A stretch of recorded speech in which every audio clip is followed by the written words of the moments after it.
Hello, you're listening to Tai'Shar, a Wheel of Time podcast. I am Will. I'm one of the hosts, and I've added this brief introduction to say thanks for giving our podcast a try. If this is the first time you're joining us, I wanted to give you a little spoiler warning. While we avoid major spoilers in most of our future episodes, there are a couple in this one. So if you haven't finished the series and you don't want to hear any spoilers at all, then proceed at your own peril. Also, these earlier episodes are pretty inconsistent in audio quality. And while we think they're still worth listening to if you're bothered by random background noise and such, then take heart, our future episodes get better.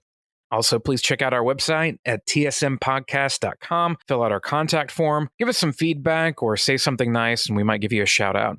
You can also follow us on Instagram or Twitter or like us on Facebook for funny memes, fan art, and updates about the Wheel of Time TV show. Thanks for listening. All right. Hello and welcome to the Tai'Shar podcast, a Wheel of Time podcast. I'm Will. I'm Sam. And today we are talking about Eye of the World, the first in the series, well, the first official in the series, I guess you could say New Spring, but that's really like number 0. Right. It was written after, it was one of the last ones he wrote, I want to say. Yeah. I don't know that for sure. It was somewhere around 9 or 10, I would guess. I'm sure I'm wrong, but it's definitely not. It wasn't written anywhere near Eye of the World. Do you have any overall thoughts, first of all? Just the main one is that as an introduction to Wheel of Time, it isn't so great. Not that it's a bad book, but it isn't representative in my mind of the rest of the series generally. You have a lot of the cast of characters is there for sure, but not even all of the main characters are present in the first book. And there's a lot of kind of wild stuff that is not present in the later books, although is referenced. And then a lot of sort of core concepts of the one power, for example, that just are absent. And we touched on this a little bit last week, and just the kind of the fact that it's from the perspective of people who don't know anything about this stuff. So it makes sense. But telling someone, oh, go try Wheel of Time, and then reading Eye of the World first is like, well, that's not really giving you the full kind of experience, not the full Wheel of Time experience, Yeah, no. It definitely feels like a Tolkien-esque, tribute, I guess. Well, it's funny you should say that, because I was kind of thinking the same thing as I was kind of reviewing the book and refreshing my memory on it. I enjoyed it the first time through. I think it's a good book, but you're right. As you stack it up against the other books in the series, you start to realize not that it's a bad book, but that it doesn't really reveal the character of this whole series. Right. Exactly. I think and like you even get into the second or third book and you get a lot more of that stuff very quickly. And then by the fourth book, definitely, you're fully into it. But the first one is just kind of its own thing, really.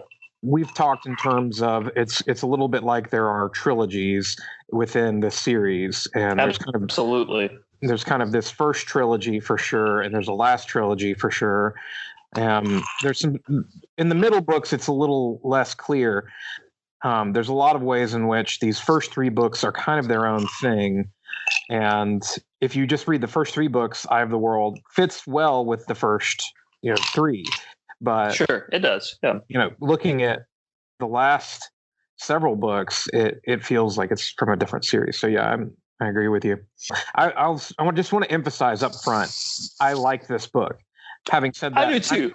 I'm going to talk a lot about the things I don't like about this book, because I think just us gushing about the parts that we enjoy would be kind of boring anyway. Oh, agreed. Yeah, totally. So, I mean, I'm sure we'll come up to the parts that we like the most. I mean, one of the things that I'd be curious to hear from you is if there's any part in the book that stands out as we discuss it, and you can be thinking about this, that you hope to see adapted, specifically a moment from the book that you hope to see adapted for TV.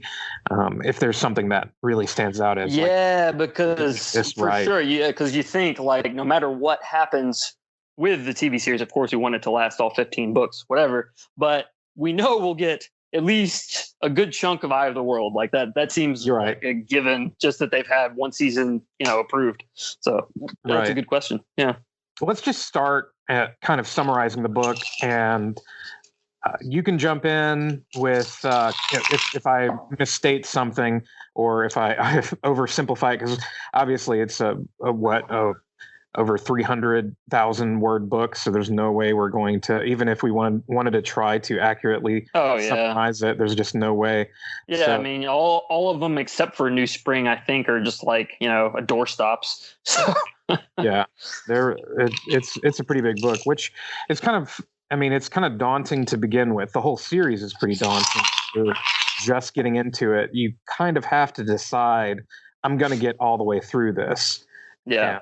There's times when I'm reading much shorter books that take me much longer to read. And it may be and for me, I'll fully admit it could be nostalgia. But I do think it's just easy reading. Yeah. You just get into it and it's just, it kind of flows on. Even though it's a long book, it just, it moves. Yeah. I have no trouble sitting down and just diving into it. Right. Really. Well, there's a fair amount of suspense and action. There's things that lead you from one chapter to the next that kind of keep your interest. I think there's a lot of reasons why it pulls you in. So speaking of pulling in, let's start with that prologue. Oh yeah, that's it. Like reading that prologue as an introduction to the series, and this is a problem in fantasy and in science fiction in general. It's just so wholly disconnected from everything that happens in the book. And Absolutely. if you going back and rereading the book, it's like, well, now this is really interesting to me. Yeah, exactly. As a reread, like, oh, okay, this perspective of Lews Therin and at the breaking of the world, and here's, I guess it was Ishmael, whichever one of the Forsaken it is that's there with him. It's just great. But for someone coming in, it's like, who are these people? What is going on? Right. I reading it the first time, I was reading through that section or listening through that section, because I was listening to the book on tape and just thinking, okay, these are going to be major characters that we're going to get to know. Like, these are going to be the characters in this book. Right. And so trying to get ready for that. And then the very next thing is the character that you've just been introduced to dies. Mm-hmm. And then we jump 1,000 years? 1,000 years. Yeah. A new age. Yep. Or the end of the age rather than the beginning of it. Right. And then we're kind of almost a little bit lost right in that moment. And so there is a point right at the beginning where you have to decide, okay, I don't know what's going on, but I'm still on board with this. I'm still going to work my way through it.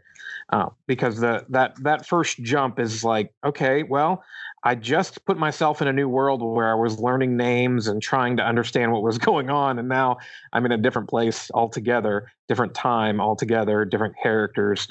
And we go from there. But it helps that you do go into the Two Rivers, because it feels like the Shire, yeah. I mean, you have to make that comparison because, and it's hard to imagine that he, at least in this initial book, wasn't setting out as an homage to Tolkien. I mean, totally. Sure, that's really common in fantasy in general, but the Eye of the World feels really, really like, Fellowship of the Ring or something. I mean, and just in story structure for sure. Not like, scene for scene, but just in terms of general tropes, like starting in a pastoral setting with this, young character who doesn't know what's going on in the wider world. And, this person who practices magic comes in and takes him on a quest, Right. 3 people instead of 1 perhaps, but absolutely. Yeah. Well, you get a Gandalf kind of analog in Moraine. You get a little bit of even an Aragorn analog in Lan. For sure. And so you definitely have those archetypes to some degree or another. So I definitely think he was trying to go for a bit of a Tolkien-esque So as we get into the first chapter, one thing I wanted to bring up was just how every book begins. Mm-hmm. Oh, it begins with the same basic paragraph. Right, yeah. It's oddly comforting because you're in the main book and you're not in the prologue anymore when you see the wheel of time turns and H is coming past, etc. And then a wind rose wherever it was. It was not the beginning, but it was a beginning. Right. Yeah. And that is like, you're in the book now.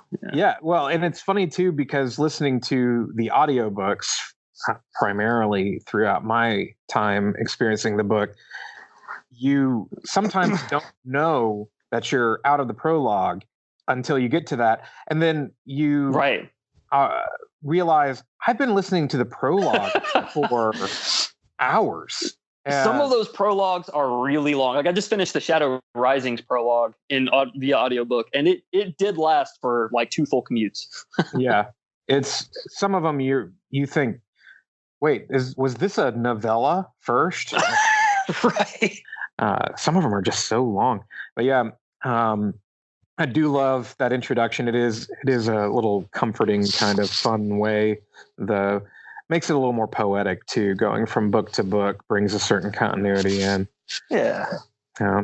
So the 2 rivers, as you say, a pastoral setting, and all that. We get Tom Maryland shows up, and he is the Gleeman, and he's got a bunch of stories to tell. He's dazzling. One of the things I thought was kind of funny just listening to it, this is very odd detail, and we don't need to get this detailed into stuff, but I don't, the idea that a Gleeman is more exciting than fireworks. Like, that's good. Like, oh yeah, we've had fireworks before, but man, a guy to tell stories. Yeah, juggle and tell stories. He's got a cool cloak. Right. Yeah, we haven't his multicolored cloak of patches. Yeah. Right. We haven't had that. So, but we also meet Padan Fain. Right. Very important character. We don't know how important, really. We just think he's a peddler at this point. Right. And so you meet Egwene and, of course, Rand. This is all from Rand's point of view at first. Is most of the first book from Rand's perspective, I want to say. Yeah. It's been a little while. Yeah. And really that almost in one way is a little bit of a detriment. I understand that they are setting him up as the main character, but it also makes it painfully obvious of where the book is headed. Oh, yeah. So, yeah, there's no... Right. Yeah, that's a good point. There's no mystery as to who the chosen one is. Right. It's like, well, we're getting his perspective, so it's a good chance it's this guy. Exactly. Versus if it had been more split up in the beginning between... Right. Matt. Which it is in later books. Like in the Shadow Rising, literally there might be a chapter that has all 3, or a chapter that's Perrin, and there's a Matt chapter, then there's a Rand chapter. And I like it that way, really. I mean, it's kind of nice to have the different perspectives, because they're different enough characters that it makes for an entertaining kind of and I like Rand's perspective throughout this series because of the nature of his character and what he does and how he interacts with the world. But it is nice to have the other guys too. Oh yeah, for sure. I've heard people complain about head hopping as a cliche in fantasy, especially these big epic fantasies where you change perspective quite often. But I actually really enjoy it in this because I think it's done well for one thing. Yeah, in my mind, it's hard to do well, because the problem with third person limited is that if you don't limit it correctly, if suddenly, we're from Egwene's perspective and what the Nynaeve is thinking, like, wait a minute, that's not right. And it kind of jolts you out, for me at least. It could jolt me out of the story, but I've always thought Jordan and Sanderson in turn did an excellent job of maintaining that discipline. Like, okay, even though there are other perspective characters in this scene, we're only getting the character's perspective that we are, whose head we are in currently, which is nice. Right. And it kind of makes you as the reader look at those things from those perspectives, particularly when you get into the different cultures. And I can remember the first chapter that was told from Avienda's perspective was pretty different from everything we had read up to that point, because she was a different culture. And same thing later on when we get into Tuon, And the first chapter that is told from her perspective is pretty interesting as well, just because she's from a completely different culture. So I think there's a big advantage to be have to hearing from those different perspective characters when it's done well like that. Yeah, you gotta hand it to the guy. I mean, he did some major world building to make this happen, and not just world building, but really understanding a huge cast of characters. And like you've said, 1,000 characters, but even just all of the characters who get perspective chapters. I mean, that's a big number too. Tom Maryland. I just was reading one where he had a chapter, and I was kind of like, wow, I've forgotten that Tom Maryland had perspective chapters. It's been so long, right? So it's interesting to those characters that aren't the Egwenes and Rands of the world who get a bunch of chapters, but just one in a book or two in a book. They may get a few, but it's enough to give you a real insight into their character that you wouldn't have had otherwise. I like it. Yeah. Well, rolling off forward, I feel like we should mention, just remind everybody, while we will spoil Eye of the World. Yes, absolutely. During this book, we'll avoid spoiling future books, but Eye of the World, we are going to give away the farm. So if that's bothersome to you, then you might want to back out now. And we will try to at least give a little warning right before that, so you can listen right now, and we'll try not to immediately spoil it. But yeah, generally, it will happen. We're gonna try to give you some warning. Most of the major stuff of this book. So I mean, come on, guys, this book came out in 1990, so yeah, I think the statute of limitations has passed. Right. Once a book is old enough to drive a rental car, I really think it shouldn't be able to complain about spoilers. That's just my personal opinion on the matter. I like that rule. I think that's a fair approach.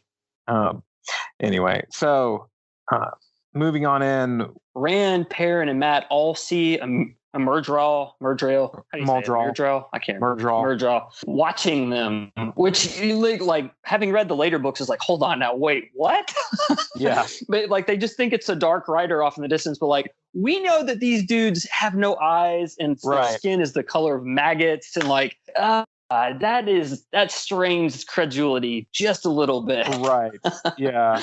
That they wouldn't say more than it was a dark rider. A dark rider in the distance, and I can feel him watching me. Like, wait a minute, this is a monster. These guys are monsters. These things are very clearly monsters. They're not described like the Nazgul as just being dark hooded creatures. They're like disgusting looking.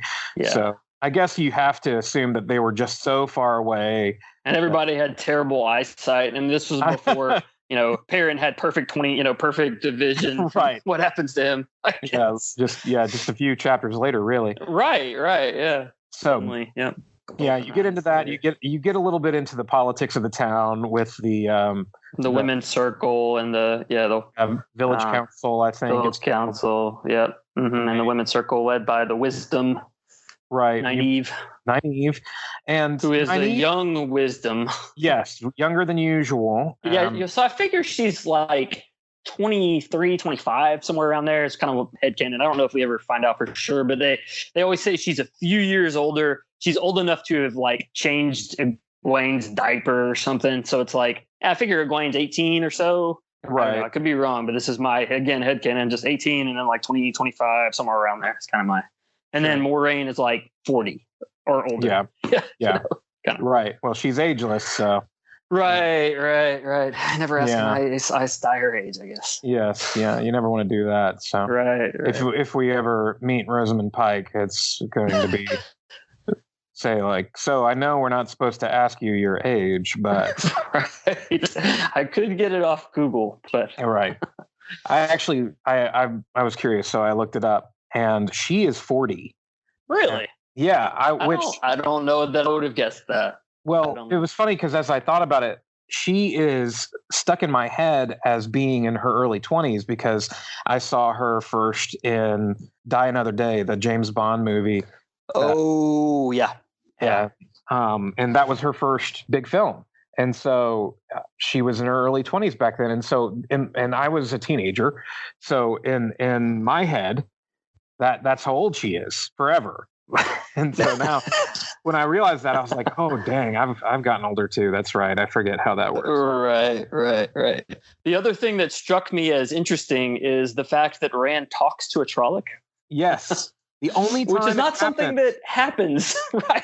Yeah. They just kill him every other time, but this time he stops and tries to talk to it. Yeah, Narg. Or it talks to him, rather. And I imagine most people that would find this podcast probably had already found the Daily Trolloc on Twitter, but it's a Twitter account that's told from Narg. Gotcha. And so he just says stuff like, "Oh, Narg think this, Narg think that," and whatever else. Yeah. So I just think of like Bebop and Rocksteady, honestly. Exactly. That was basically who I pictured too. So we could talk for a long time about right. Him dragging Tam all the way back to Emmons Field. Yeah, but we're only like a chapter in. The important detail comes out that Rand is adopted, and that while Tam is kind of feverish and halfway passed out, he talks about coming back with a baby, and because Carrie always wanted a baby and we couldn't have one, and found him on Drac. Rand is shocked. Right. And so that is obviously pretty important. Important detail, right? Mm-hmm. Right. They get back, and the whole place has been attacked. Trounced. Torched. Place is on fire, and you find out that Lan and Moraine have basically run off the Trollocs, and Moraine heals Tam. And at this point, we don't know if we should trust Moraine or not. It's very clear. Right. Rand does not trust Aes Sedai. The idea of these magic users and all that is all very scary to these country folk. That was something that I really felt as the first-time reader back when I first listened through it. I was just like, maybe we shouldn't trust this. Right. Don't let her heal Tam, because who knows what that'll happen. Clearly, there's going to be some repercussions about this because we don't know. But it's really just a good job of telling it from the perspective of a farm boy who had only heard fairy tale type stories of Aes Sedai in which they were always tricksters and always had alternative motives and everything.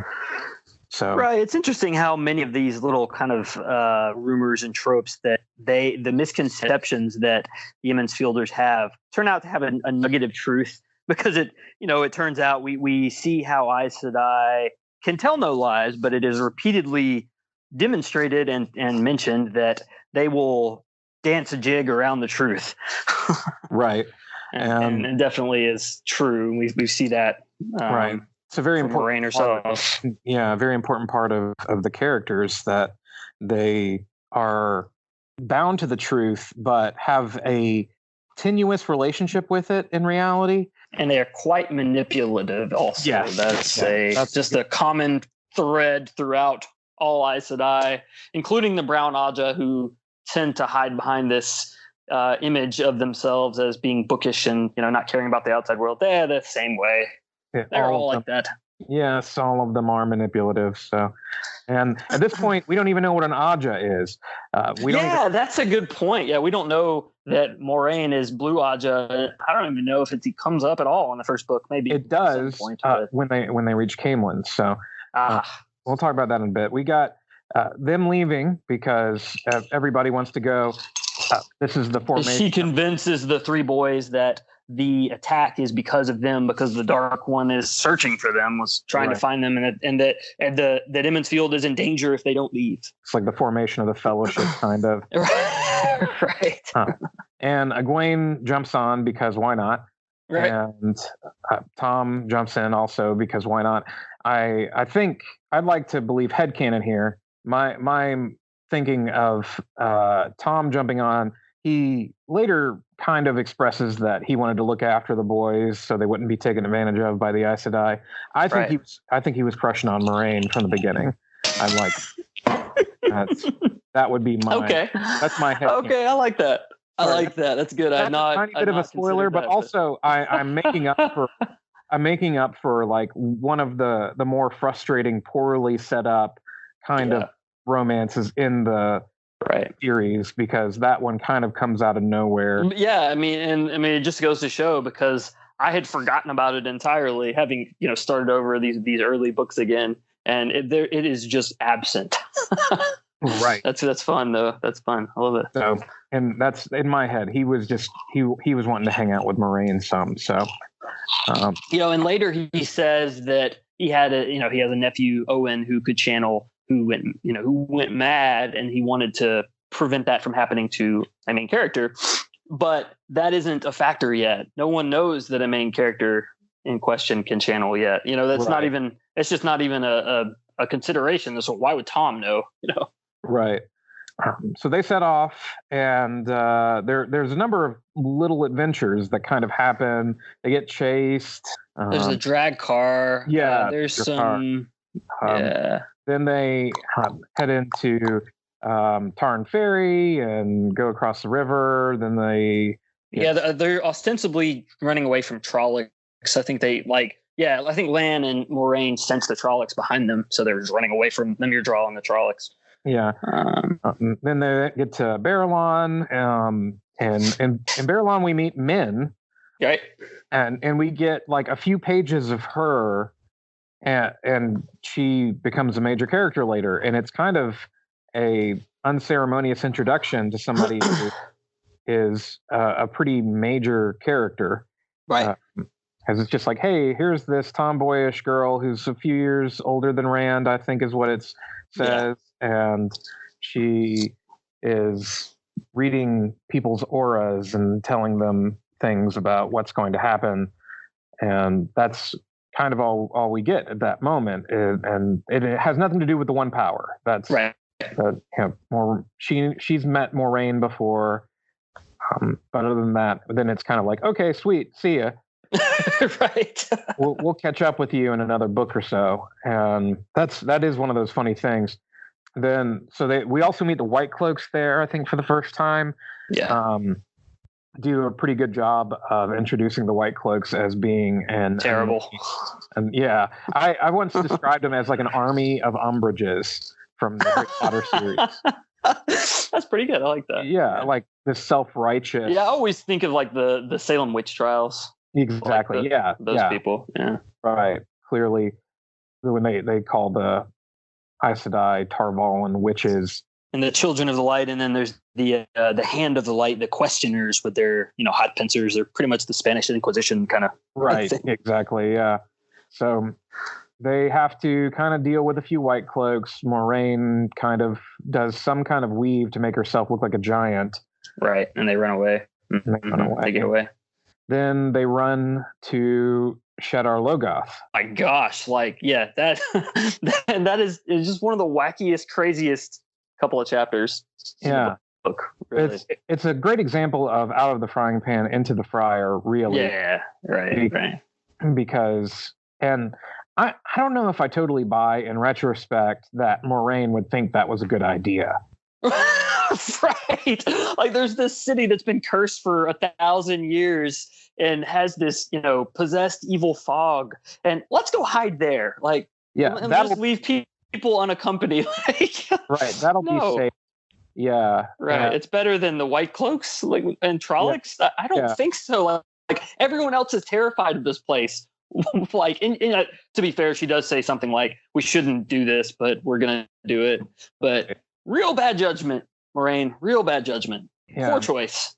So a number of things happen there. Matt gets the dagger. Dagger, yeah. And unknowingly unleashes Mordeth on the world because Padan Fain follows them in. Right. And that's how we get Mordeth possessing Padan Fain or merging with him or whatever. Really not clear on that. Yeah, I'm totally unclear on Padan Fain, like everything that happens with him, but we'll walk through that unclarity together over the next several podcasts. And it is worth mentioning that in Shadar Logoth there's Mashadar, which is not to be confused with Machin Shen, which we meet much in not too long in the ways. Right. Are similar concepts, but one's a fog and one's a wind, but they're both possessed right. demonic things. Two bodies of air that right. people. Yeah. That if you touch them, it's going to kill you for different reasons. Or right. And who knows if these are related to Smokey on Lost. Right. Yes, it does seem likely. Mm-hmm. That they would be like cousins or something. So Mashadair and Mordith and Potafane and all that stuff happens there. And then basically the breaking of the fellowship moment. Because the fog gets between them. Then they're like, oh, crud, we can't cross the fog. I'm sorry. I kind of laughed out loud at that part a little bit. Like, well, absolutely. Killer fog. Yeah. Killer fog. Well, and also, who thought this was a good idea? Yeah, let's get back to that. Like, why did we do this? So then it breaks into Rand and Matt. 3 groups, yeah. And right. Rand, Matt, and Tom is with them at the beginning. Right, Tom is with them, until one of the villages, and he gets to fight in the beer trial. White Bridge. Right. So yeah. And then Nynaeve, Lan, and Moraine, which has, Nynaeve clearly has the hots for Lan already, and Lan's like, I have to fight the shadow and go get myself killed. I can't. I can't. You can't love me. Yeah. You're braid tugging. So I like Nynaeve as a character, so don't misunderstand me here, but I was so not buying Nynaeve's motivation in the first few books. Yeah, I get that. Her whole motivation was... For, like, going to become an Aes Sedai is to, like... Get back at Moraine? Yeah, exactly. And then get everyone's back to Emond's Field, ostensibly. Right. That was always her thing. Like, we're going to get everybody home, but... And I didn't quite follow how that made any sense, but once she kind of abandoned that as a motivation, I really started to like the character more. Yeah, she's a great character, but yeah, that is, and the whole thing with her not being able to channel unless she's angry is frustrating. I get it. It's an interesting sort of twist on them, kind of magic system, magic users. But it is frustrating because he's always having to find an excuse to make her angry. Right. Yeah. In every scene, it's like, well, she's not angry here. What can I do to make her angry? Yeah. Well, and there's times where it's like the plot convenience would determine if she was angry or not, really. Right. Because there were times where she wasn't angry, but she was terrified. And then other times where she was boiling hot, even though there was nothing going on to make her angry, it seemed like. Most of the chunk after they have split up is spent with Matt and Rand. Yeah, and I'm just picturing the not to verbally mention memes again, but just the Toy Story meme of Buzz and Woody, and it's just dark friends everywhere. Yeah, exactly. Yeah, everywhere they go, more dark friends. And it's so funny how the description is a little bit like, hey, here's a dark friend, and they're like, maybe we should stay here. Right. Like, why would you leave? He's a dark friend. Leave. We're hearing this from your perspective, and you look at somebody and you go, there was a shifty character that looked like he was absolutely going to kill us in the corner. But we stayed. Yeah, we'll stay here. Let's have some chicken. Right. Let's play the flute and have some chicken. Right. Yeah, this is actually one of my low-key favorite parts of this book because it shows the main characters kind of in a struggle on their own, having to make their own way. Right, and you never get that again. You never get maybe I'm misspeaking, but I can't remember many times where you get just Matt and Rand traveling together again. It's just not. Usually they have their own thing going on, and they're with other people, and you get their perspective, and they cross paths for a climax or something. Climax of a book, and that's it. You don't get a lot of interaction between them like that. No, you're right. I really do think this is probably the only time that it's them alone anyway. They travel later on, right, with other groups of people, but right, like in the Great Hunt. Yep. Mm-hmm. So you get into kind of an interesting thing. Matt starting to act like Gollum. Yes. Oh man, I didn't even think about that connection, but absolutely, 100%. It has never occurred to me, but that is 100% true. Yeah, he's getting he's like distrustful of everyone and clutches at his precious. Yeah, okay. So you have Matt over there. saying, "God wants the precious," and all this. Everybody wants be like, dude, chill out. And he at that point is one of my least favorite characters because we've barely gotten to know him, and now he's acting like a jerk. And it takes 4 or 5 books for me to like Matt. I mean, even I'm in the 4th book, and I still don't like him very much at this point. And it's funny because I thought I'm not going to like this character. Like that's just going to be the way it is.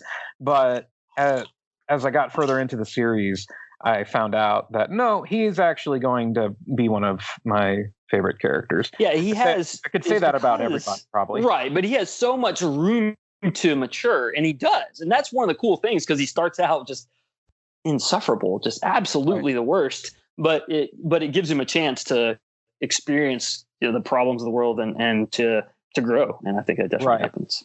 And I mean, I feel like, and we'll get into this more as we get further in the book, but yeah, he has an interesting sense of duty, and you see that over and over again, where he's trying to protect the people he loves. At the same time, he wants to, gamble, but he's kind of got the scoundrel character mixed with the fact that he really deeply cares about people, and he'll risk himself to help them.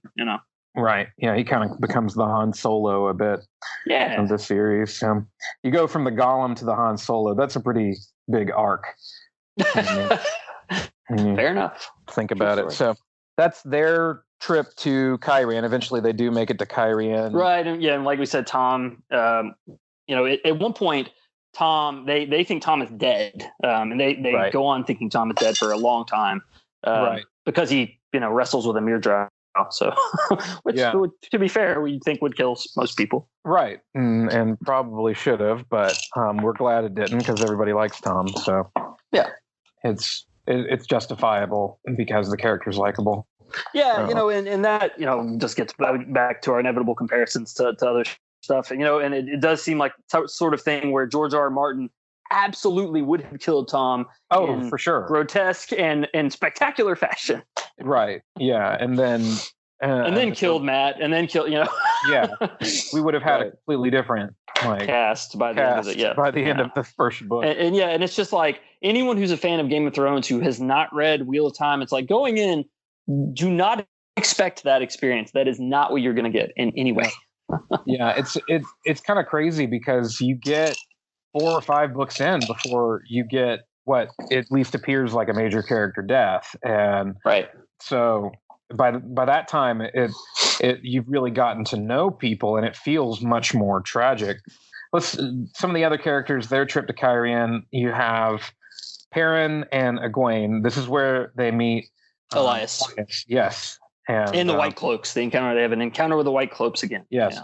Let me just say this, when I was reading it, was I ran into one of my first kind of I don't quite buy it moments as I was reading it the first time. Sure. When I had the whole thing of they run into Elias. Okay, he can talk to Wolf. Okay. Right. Oh, and by the way, you can too. Right. Is it like a virus that he caught? Yeah. I had the same thing. Like, okay, suddenly his eyes are golden and he can talk to wolves and he can see in the dark and he can go into, Teller on Riyadh. Yeah. It did seem sort of sudden. I agree. That part I felt like there needed to have been, I guess ultimately that's one of those, like we talked about last time, Ta'Viren. He just happened to be the only other wolf brother and it awakened the latent talent that was lay dormant within him or whatever. Something like that. So you just have to go with that. But gotta roll with it. Really, and looking back on the series, that still is one of the parts that I felt like was the most abrupt, like just running on into it. I almost think it might have been more convincing if there was a whole thing of Perrin having just been born with golden eyes. Yeah. Or I was even thinking like a traumatic moment where he was about to die and a wolf saves him, and or he is on the verge of death. Maybe he has like a mortal wound or something, and the wolf brings him back. I don't know, some abrupt shift where it could suddenly that's when he became a wolf brother or whatever. Yeah, something to motivate it rather than just, oh, hey, I can talk to wolves, and by the way, you can too. Right. Yeah. It's like suddenly discovered your force sensitivity kind of thing. Right. Which is frustrating because, again, it's why we talk about the whole thing of Eye of the World, reading back through it.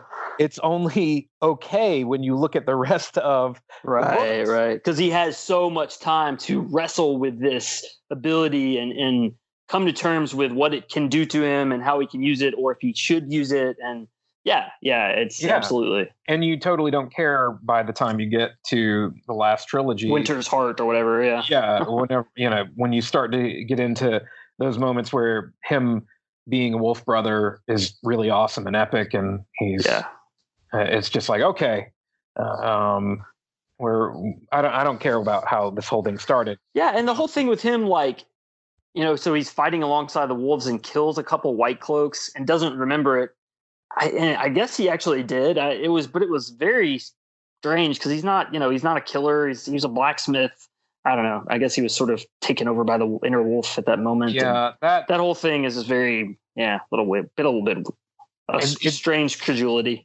Yeah, it seemed a little bit like he definitely wanted to set up there to be this kind of adversarial relationship between Perrin and the White Cloaks that was going to kind of come to a head when it got down to the end there, and I think comes around well, but in that moment, I'm kind of with you. It all felt very odd, and even looking back on it, I felt like that was less justified. So while I wasn't a fan of Matt's character because he was supposed to be irritating because he had the whole evil, I was kind of not a fan of Perrin at the beginning because I felt like it wasn't well developed where all that came from. Yeah, and it's clearly a cool like kind of riff on like a werewolf kind of trope, and it's a fun idea, but it isn't introduced really well. Yeah. So and that to say, I later loved Perrin. Me too. Yeah, absolutely. He's cool. Oh yeah, there are things I don't love about his ongoing plot line, but him as a character is awesome. We'll get into that. I believe that you already know exactly what I'm talking about. You already mentioned Winter's Heart. But we will get there. Winter's Heart and Crossroad of Twilights when we get into the slog. As they call Bear it. Lane. Yeah. But we're a ways away from that. We may not get into that till like next year. So let's not get ahead of ourselves and going over that joyous occasion. Here's the thing. I bet I'm going to be arguing for why both of those books are better than anyone gives them credit for. Because I for a long time, Winter's Heart was one of my favorites. Honestly, I really enjoyed that book. There are things about it I don't like, but it's a great book anyway. No, I agree. I less so Crossroads of Twilight, but Winter's Heart for me is I love that book. Yeah, I actually really enjoyed Winter's Heart, and if I read Crossroads of Twilight when it had come out and had to wait. Right, I did, yeah. See, that may be part of my problem. Yeah, I would have hated that book. So I bought it in hardback, and I remember having to go read a bunch of synopses because I didn't try to reread a bunch of books. I just read some synopses, whatever you say that. And it was just like, okay, who are these people? What's going on? Because you're in the middle of everything in that book. I mean, there's so many disparate plot lines, and every character is involved in something different. And it took a while to just get back into it for sure. Yeah. But back to the matter at hand. The third group is Nynaeve, Lan, and Moraine. And basically they just kind of have a couple of scenes, then they go rescue Egwene, and there's some braid tugging. Yes, Perrin. Like I said, at this point I'm not a huge fan of Nynaeve, and I liked her better actually, even though I think I if somebody wanted to tell me they didn't like this component, I wouldn't argue too much with them. I liked her better as she was falling in love with Lan. Yeah. So I did too. I like the idea that in spite of how, tough she is and focused on this, she's still like sort of in spite of herself. Right. That's fun. It's like he's just that much of a hunk. Yeah. I also kind of got the picture that Nynaeve, because she was a woman, she was young, she had to put on this kind of tough veneer. But she's still a young woman, and sure. Right. Yeah, she was wearing this identity of wisdom, which is usually like an older woman who's, has more experience. And so she was trying, she says it several times, and it's not in this book, but another book, where she couldn't wait to get her gray hair. And then she's so upset as an Aes Sedai, she'll never have gray hair. Right. Yeah. So I can buy this idea that because Nynaeve was kind of trying to put on this front of I'm tough, I'm just this, and I think she was genuinely kind of an angry person. I mean, we get that. Yeah. But that she was attracted to Lan, who is the exact opposite of her in almost every way, because he is actually tough, like extremely tough, but he's the whole still water runs deep kind of tough, where he just is at peace with who he is and just chill out, and I'm just gonna go die now, and everybody can whatever needs to happen. And he's also kind of described as not being all that handsome. One of the only characters who carved from stone, yes, is kind of described as not being all that handsome. In fact, there's other female characters that remark on they don't quite see what she sees in him, right? And which I know there's almost no chance that they're not going to have some kind of, at least like a silver fox kind of guy, in that role. They should, yeah. But you know, I almost wish that they would put some guy that was kind of like not all that handsome in that. Yes, so that everyone could literally just scratch their head like, oh my God, you know, it's kind of like the character in Arrested Development and the whole her. Right. Anyway, good call. So they don't actually do a whole bunch except rescue Perrin and Egwene, and then end up in Camelin, where Rand and Mat are also. Now Rand there has a pretty big side quest. Has some, he falls into the palace garden, right? Trying to look at Logain. Right after seeing Logain, who the false dragon who was gentled by the Red Aja. Right, seeing him for the first time, and he looks at Rand, and we're kind of led to believe almost that somehow Logain knows, and that he looks at him and he just knows, like, yeah, that's the guy, and because he laughs. That's the real guy. Oh yeah, that's true. Yeah, because you, like Moraine repeatedly says, well, once the dragon reborn has proclaimed himself, there can be the pattern will allow no more false dragons, which is a confusing thing. And they even debate this a little bit in the fourth book I'm reading now. But they're like, what does that mean exactly? Right. They won't let them speak the words that I'm the dragon reborn. Like, just the whole thing with what their pattern will or will not allow. It feels very, I don't know, Calvinist. Well, you would appreciate that better than I. Right. But, then he falls into the garden. It's the Trakans, however you say it. Yes. Elaine and Gawain. Galad, yes. And Galad, yep. Gowan.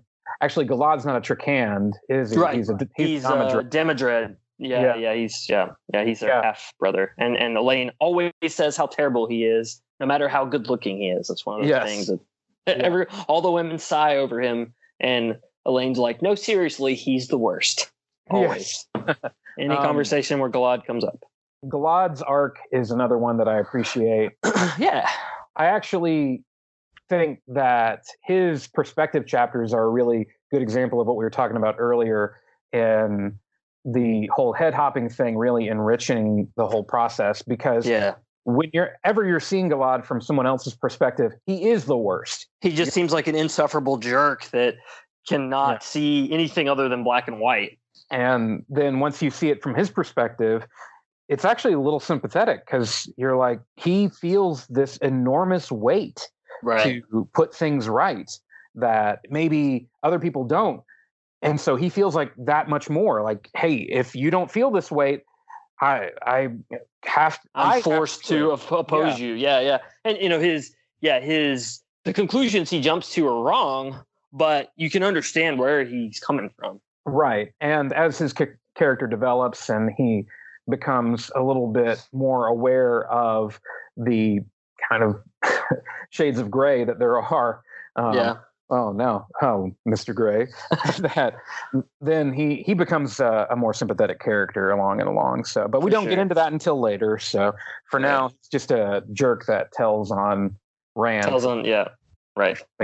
Guard. You want to go get the palace guards. Stay away from my half sister. And then we meet Morghese and Elida Sedai. Right. The Red Aja. Right. It's like the definition of Red Aja, really. Right. And that's really the first time we meet and hear explained to us a little bit about the Ajas. We do have, Rand doesn't know yet about the Ajas when he meets her, but he comments on her wearing all red as opposed to Moraine, only seen in all blue.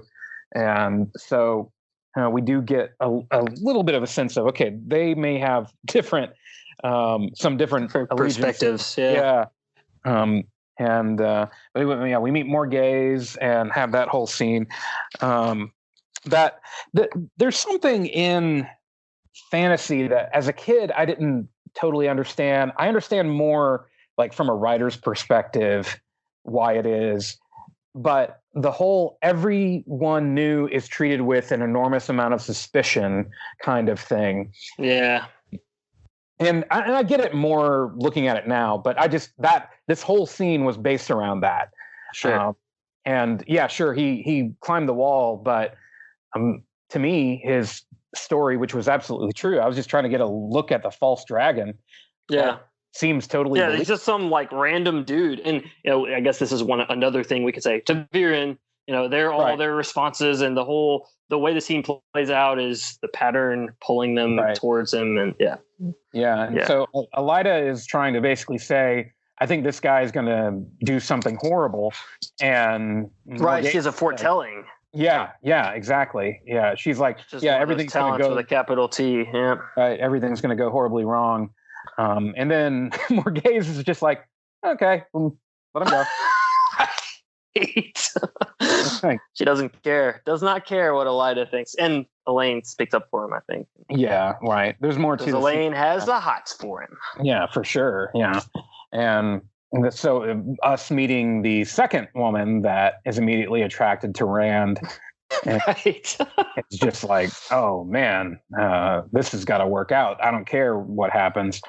And so she is helping him out. But like you say, you kind of do have to chalk it up to Ta'Viren once again. It's like, okay, so that's why it all worked out. And then everybody meets back up. And I guess it's like the Queen's blessing or whatever. Yeah. And, we meet Loyal. That's true. Yeah. In that moment, and are introduced to the Ogier. Conveniently, since we need him for the ways. Exactly. He is kind of convenient in this go round. He's another one of those characters could be referred to as a minor character, but he's in a lot of the series. Yeah. And, a lot of fun, just a fun character. His perspective as wanting to write a book about it all and everything. Yeah, the Ogier, especially in the audiobooks, the voice that the narrator uses for the Ogier for Loyal is its choice. I thoroughly enjoy it. But just that they're sort of a mixture of like just this placid ogre mixed with elf is kind of, I guess, the idea. They've got there's a big, tall, broad shouldered, but they have the elf ears, and they're long lived, and they live in the forest and all that stuff. Yeah. I kind of picture them as giant puppy dogs. Yeah, because they also have like broad features too. They're not elfin features. Yeah. Right. Yeah. Well, tufted ears is one of the things. Tufted ears. Yeah, they do. The twitching ears. Yeah. And so I like tufted ears. And then they have. It's funny because they live hundreds of years. And he's 90 and he's still a kid. Right. Or he's exactly. young. But they have a certain like innocence about them too. That is, they stay in their steading and read their books and have their meetings, presumably. And they're kind of an interesting combination of things because you think, okay, well then they would probably be peaceful, and they mostly are. They're very patient until they put a long handle on their axe. Right. Exactly. And they in comparing them to a race in Lord of the Rings. Oh, hey there, Zeus. Hey, Zeus. I thought Zeus would make a cameo today. And comparing them to a race in Lord of the Rings, they actually remind me a lot of the Ents. Okay. I think about it. Not one-to-one, but being very old, living a long time, being very patient, kind of slow to act, but willing to jump into the fight when they find it to be very necessary. Makes sense. And then the songs too. Singing wood. Yeah. And all that. Wood. Yeah, no, that's good. I had not considered that before. I like it. Mm-hmm. But so yeah, we meet Loyal, and Loyal is the one that kind of flings us into the third act, because he's the one that says that, hey, I think there's something up with the eye of the world. And right. Yep. Now this whole time we haven't talked about this much, but it's a major part of the books, the dreams that the boys. Right. Baal-Zimon is in all three Ta'Viren's dreams, and they are just positive this is the Dark One. This is Shaitan himself in their dreams, and he's actually hurting them. They wake up with like an actual burn or something. And, right. I remember, I think it was all the way back in Barelon, it's like the second dream they have, and it's the one where at the end he kills a bunch of rats all around. Right. And then Rand wakes up and there's like a bunch of dead rats with their backs broken. Right. In the end. Yeah. And that I remember when I was listening to it, I was like, that is creepy. Yeah. Let's get out of here. Yeah. I don't want to be here anymore. I don't want to sleep anymore. So I will say the whole Baal-Zimon versus Shaitan, the Dark One, was really confusing for me. Yeah, it was until it's really revealed. The outcome of that is revealed, and it's like the end of the third book, beginning of the fourth book, even. Right. When you finally, I think you have there's sort of foreshadowing. Like Rand will say, "I killed Shaitan," and then the whole world shakes, and it's like, I don't know if you did, buddy. Yeah. Exactly. But that is confusing for sure. Then it becomes more and more evident. I wish they had kind of just gone ahead and made it clear that this is Shaitan. Right. This is a Forsaken. Right. Yeah. Spoiler. Sorry, everybody. Yeah. Well, we're in the third act now. So. Yeah. So this is fully spoiler territory. Yeah. Which, to be fair, this is a spoiler for a later book, but it kind of is. You could figure it out in this book. It is all but spelled out by the end of this book. I'd almost say that even if you can't figure it out, it almost would be better to know. Yeah. And that's just me, though, maybe, because but it's like, this is just some dude pretending to be the Dark One. Right. It's like if you could have just a moment of his perspective, so that, and maybe Jordan thought he was giving that in the prologue. Right. Maybe. Yeah. I didn't get it. Maybe that's what we're supposed to. There's a little bit more connection from the prologue, because that is kind of a perspective chapter to some degree. Yeah. So that's an interesting thought. Well, so we go on into the third act, and we go from Moraine realizing, oh, Matt stupidly took this dagger. Right. So he needs to go straight to Tar Valon because he's dying. But first we need to go to the Blight. Right. And we don't have time to make a detour. Right. And the Blight would normally take weeks, if not months, to get to from where they are. But hey, we have an Ogier here who knows how to navigate the ways. The ways sound pretty creepy to me. So you mentioned, and this may be your answer as well, you mentioned at the beginning of the podcast, what part of this book would you like to see adapted to TV? The Ways. Yes. Definitely. Yeah. Definitely. I really hope they do the ways right. And I don't know, the way I picture it, and it doesn't have to be the exact way I picture it. So when I say this, the way I picture it is being super dark all around them. Yeah. The whole way through, that they can barely see. And just like bridges, you'll come to like bridges leading to the Waystone, I think they're called, just like these pillars that have some inscriptions written in them that Loyal can read. Right. I love the idea that when they were built, they were, they were like this other land, and they were beautiful, and until the taint on Sidene kind of infected them, because the ways had been built with Sidene, and so the Dark One's taint infected the ways as well. and that's where Machin Shin came from, I guess. Yeah. So you get Machin Shin, you get them having to run from Machin. And with Machin Shin, I just imagine, just like the sound of wind and just like whispered of voices, voices whispering murderous and terrible things, just kind of like demons whispering in the dark kind of. Yeah, I really do picture Machin Shin a lot like the smoke monster from Lost. Yes, basically what I was imagining. I wouldn't be surprised to find out that Damon Lindelof had read at least The Eye of the World. Right. Because I feel like there was some similarities. There were some similarities there.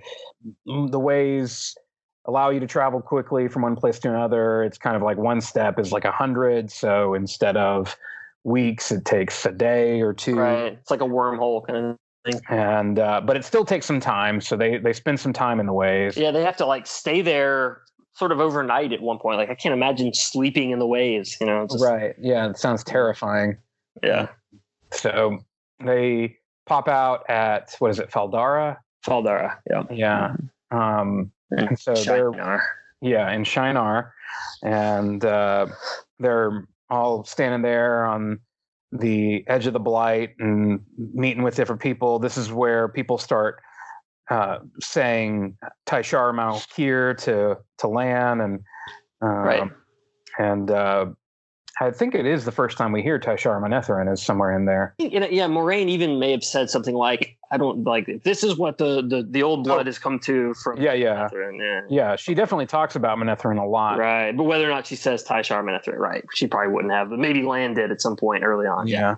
So, but we get a little clue as to Manetheren being this great, once awesome kind of kingdom where the Two Rivers is now, and that part of the reason why it becomes a little more believable that all these Two River people are just amazing at everything is this idea that they're all descended from this really noble blood of these really amazing people that had kind of fallen into obscurity and just become farmers.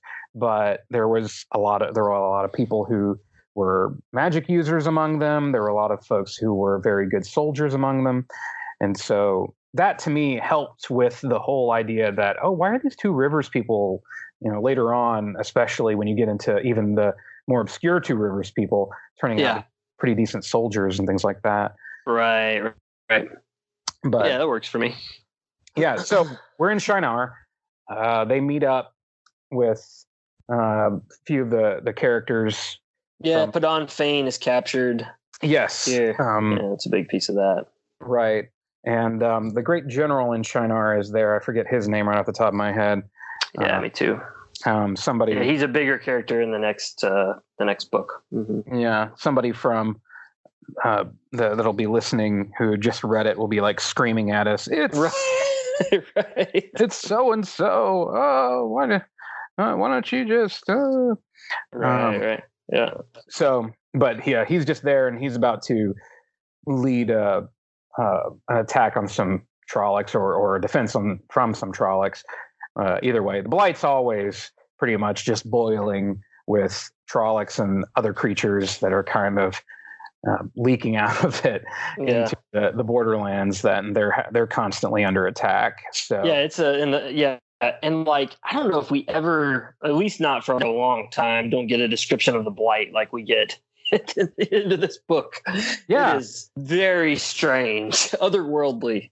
Yeah, for sure. That's a good point, because even later on, when you get into the last battle, they just kind of assume you remember the description from all the way back at the beginning of the series. And of like trees that are diseased, but that are also sort of possessed and trying to eat you. Yes, and just don't touch anything. Basically, everything is trying to kill you is really the takeaway. And I was like, oh, so it's the Australian outback. Right. That's good. And they're chased by giant worms, which I just think of the Tremors. Kevin Spacey or Tremors. Thank you. Sorry, not Kevin Spacey. You know what I'm talking about. Oh yeah, absolutely. Kevin Bacon. There it is. Agilmar. There you go. That's a Shinaran. I was thinking of Ingtar, the guy who leads the quest in the second book, the Shinaran captain. But you're right. The general is Agilmar. Agomar, yes, who is not all that important for really even towards the end. He's just one of the great generals or great captains rather. Right. And he has such respect for Lan. I think he's there a lot to just show, oh man, Lan's really, really awesome. Yeah. Because this awesome general is like, oh, Lan, please come lead us, Exactly. And they're like, nah, not right now. So I'm busy. I got other stuff to do, man. I'll come back later. Yeah, we're just about to head into the Blight. No big. Yeah. So they were going off to, and Algamar was taking the Shienarans to Arwen's Gap to once again fight the Trollocs. At this point, if you're reading it for the first time and you don't have access to the online resources that we do today, at this point, there's no way for you to know what the Eye of the World is. It's described as a pool of pure Sidene, but which is very confusing. Yes, and even having read all the books, it's a little bit confusing. I mean, nowhere else. I don't think anywhere else the one power is described as being a pool like that. Right. It's just not. It's not how it works. Something physical that's just put into something like it's.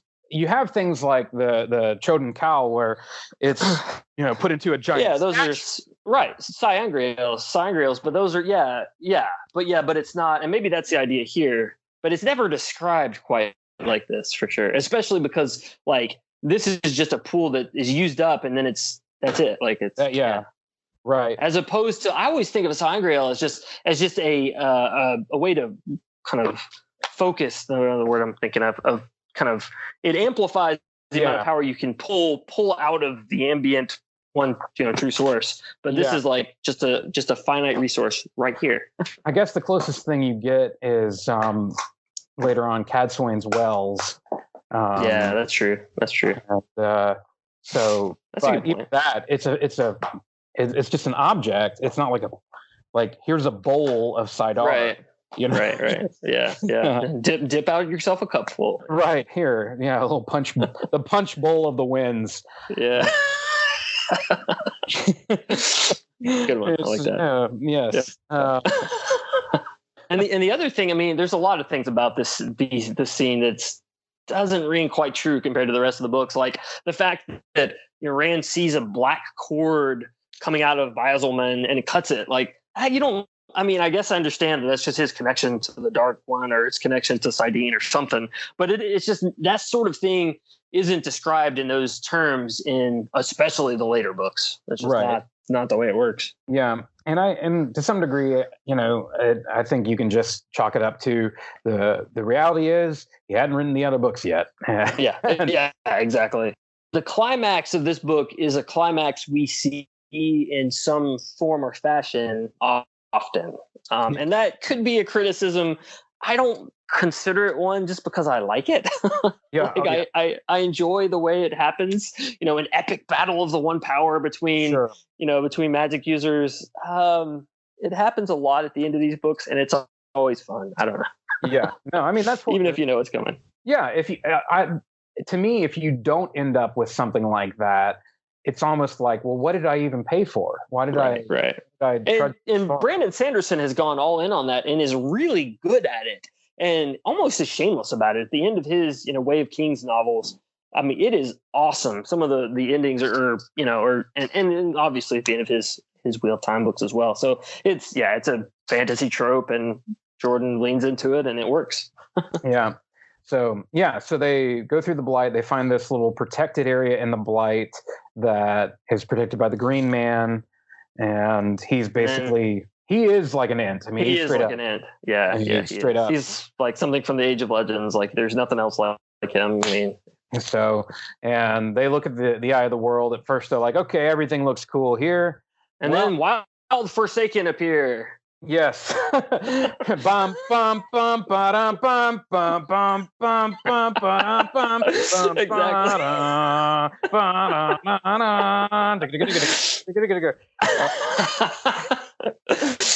So yes, a Wild Forsaken or two Wild Forsaken appear. Right. what is it, Agenor and the other Agenor and Balthamel, yeah. Yes. They're like really old because they were sealed close to the edge of the Dark One's seal. Right. So, close to the surface.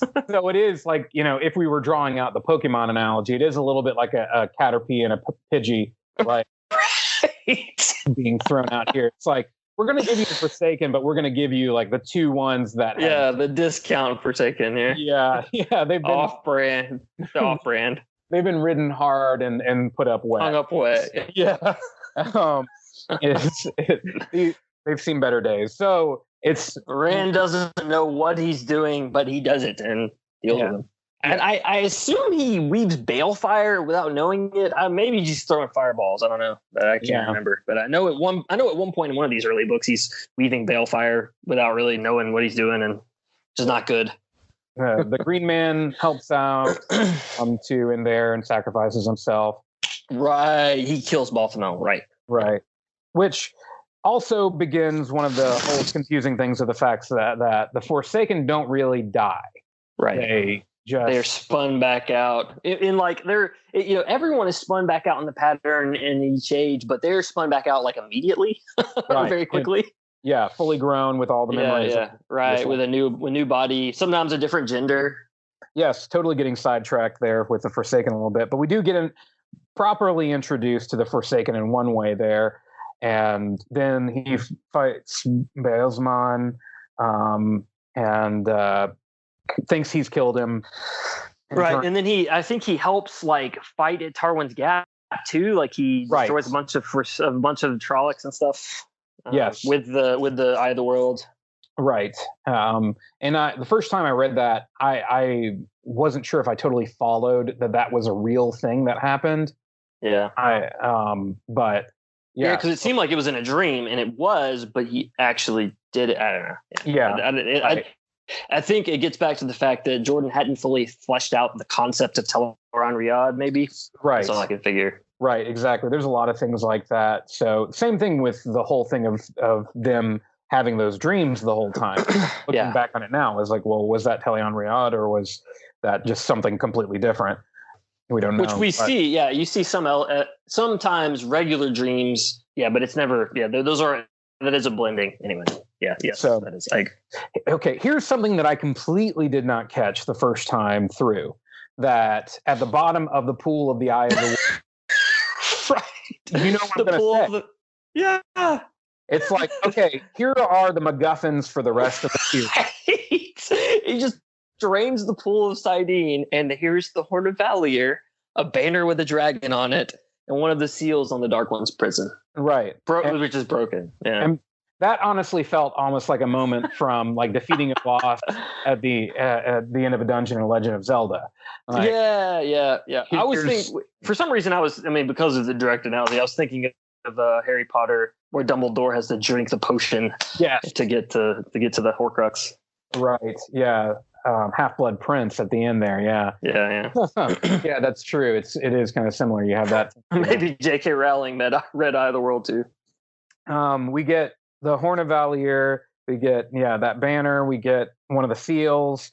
And at the time, it's just like, hey, reading it through the first time, I was just like, there's a bunch of stuff here, because none of that means anything at this point to me. Yeah, and I think the very end, Moraine looks at the banner and says the dragon has been reborn, and I guess the audience are supposed to oh, okay, that's Rand, but it's not said really directly. Yeah, and so then I think the last chapter is the Moraine perspective, isn't it? For where it is, where she looks at it.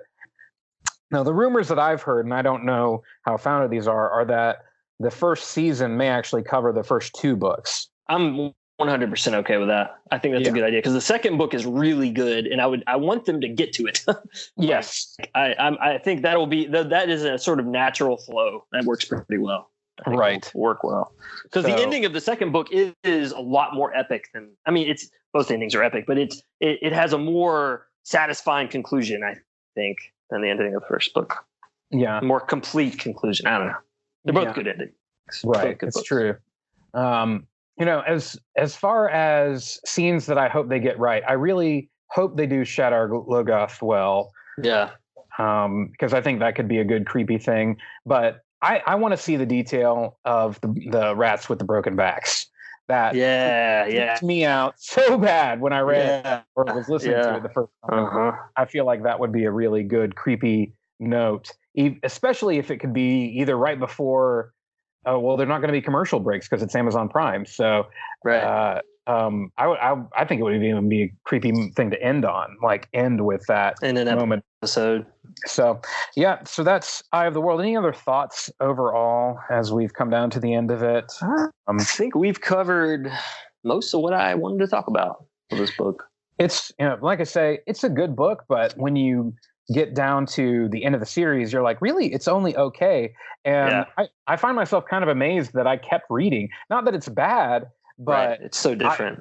It's so different, right? You don't get into the complexity of the magic, which is one of the biggest draws. It has the most complex magic system. Yeah, you don't. That's not even touched on almost at all. I mean, like there's no talk of like weaving flows of air, like none of that. Just Moraine throwing fireballs, Right. And which, like I said, I mean, it's probably intentional, because you don't have it from the perspective of people that would understand that. But at the same time, it doesn't give you an impression of how complex it is thought out, that it's not just people being able to throw fireballs, but that it's the whole idea of these complex different kinds of weaves folded together from the different flows of air and spirit and water. And it's going to be interesting to see how they do that. That's one thing I've thought about because I'm a fan of The Magicians, not the series, but the books, if you're familiar. And so Sci-Fi has turned that into a television program that I loathe. I hate it for a variety of reasons. But one reason is the way the magic system is treated. It just makes it look really wacky and stupid.